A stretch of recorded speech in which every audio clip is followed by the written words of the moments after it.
ఒక చిన్న గ్రామంలో రామయ్య అనే రైతు ఉండేవాడు. అతను చాలా కష్టపడి పని చేసే మనిషి. ప్రతిరోజు ఉదయం సూర్యుడు ఉదయించే ముందే లేచి తన పొలానికి వెళ్ళేవాడు. రామయ్య దగ్గర పెద్దగా భూమి లేదు. చిన్న పొలం మాత్రమే. అయినా అతను ఎంతో ప్రేమతో ఆ పొలాన్ని చూసుకునేవాడు.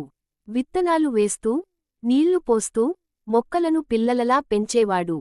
నారుమొక్క. ఒక సంవత్సరం గ్రామంలో భారీ ఎండలు పడ్డాయి. చాలా మంది రైతుల పంటలు ఎండిపోయాయి. కాని రామయ్య మాత్రం ముందుగానే నీటిని నిల్వచేసి పెట్టుకున్నాడు. అందుకే అతని పంట మాత్రం బాగా పెరిగింది. వరి పన. గ్రామస్తులు అడిగారు, రామయ్య, మా పంటలు ఎండిపోయాయి. నీ పంట ఎలా బాగుంది? రామయ్య నవ్వుతూ చెప్పాడు, కష్టం చేసినవాడిని దేవుడు ఎప్పుడూ నిరాశపరచడు. ముందే ఆలోచించి పని చేస్తే కష్టం తగ్గుతుంది. అప్పటినుంచి గ్రామంలోని రైతులు కూడా రామయ్యలాగా కష్టపడి, ముందుచూపుతో పని చేయడం ప్రారంభించారు. నీతి, మోరల్.